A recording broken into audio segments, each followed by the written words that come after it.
រឿងរ៉ាវបន្តទៅទៀតនៅពេលដែលតួឯកប្រុសដែលជាអ្នកដឹកជញ្ជូនអាហារបានប្រទះឃើញអាថ៌កំបាំងដ៏អាស្រូវរបស់ស្ត្រីម្នាក់ដែលជាប្រពន្ធសេដ្ឋីនិងជំនួយការរបស់នាងនៅក្នុងភូមិគ្រឹះដ៏ស្កឹមស្កៃលោកមិនបានបង្ហាញភាពតក់ស្លុតឡើយប៉ុន្តែបែរជាផ្ដល់ជម្រើសដ៏ពិបាកឲ្យពួកគេជ្រើសរើសដែលធ្វើឲ្យពួកគេមានការភ័យខ្លាចជាខ្លាំងចំពោះការលាតត្រដាងនេះ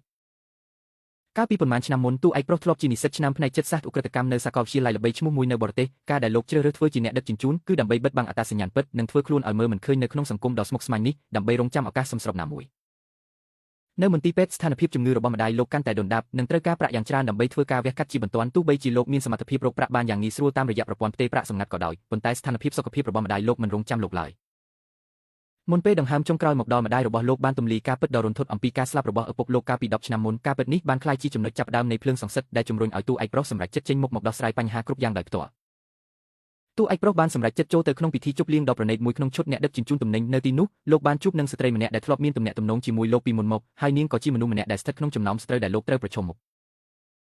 ដោយប្រើសមត្ថភាពបច្ចេកទេសដ៏ខ្ពង់ខ្ពស់លោកបានលួចចូលប្រព័ន្ធផ្សព្វផ្សាយក្នុងពិធីដើម្បីបង្ហាញភស្តុតាងនៃការផ្ទេរប្រាក់ខុសច្បាប់នៅចំពោះមុខភ្ញៀវកិត្តិយសទាំងអស់ទង្វើដ៏ក្លាហាននេះបានធ្វើឲ្យបុរសម្នាក់ដែលជាអ្នកគ្រប់គ្រងមានការភ័យតក់ស្លុតនិងស្លេកស្លាំងជាខ្លាំង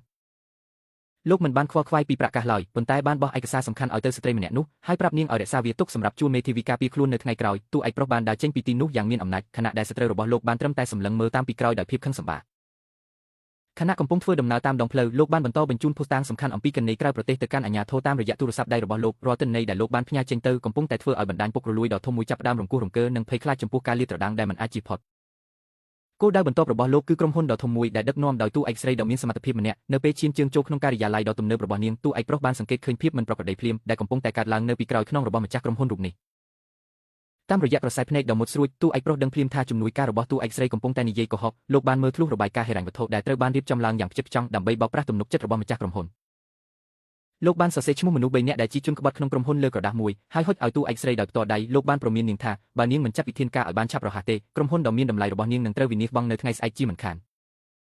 នៅពេលយប់ស្ងាត់តួឯកស្រីបានបញ្ជាឲ្យគេត្រួតពិនិត្យឈ្មោះដែលតួឯកប្រុសបានផ្ដល់ឲ្យយ៉ាងយកចិត្តទុកដាក់បំផុតនាងមានការភ្ញាក់ផ្អើលជាខ្លាំងនៅពេលដឹងថាព័ត៌មានទាំងនោះសុទ្ធតែជាការពិតដែលមិនអាចប្រកែកបានហើយនាងចាប់ផ្ដើមមានចំណាប់អារម្មណ៍កាន់តែខ្លាំងលើអត្តសញ្ញាណពិតរបស់បុរសម្នាក់នោះ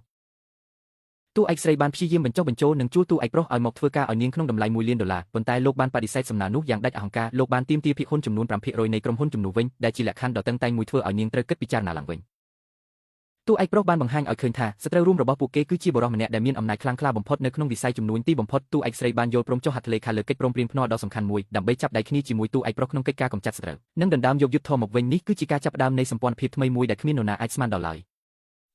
ពន្យល់មកចាំមើលថាឯងអាចរស់ដល់សប្តាហ៍ក្រោយបានអត់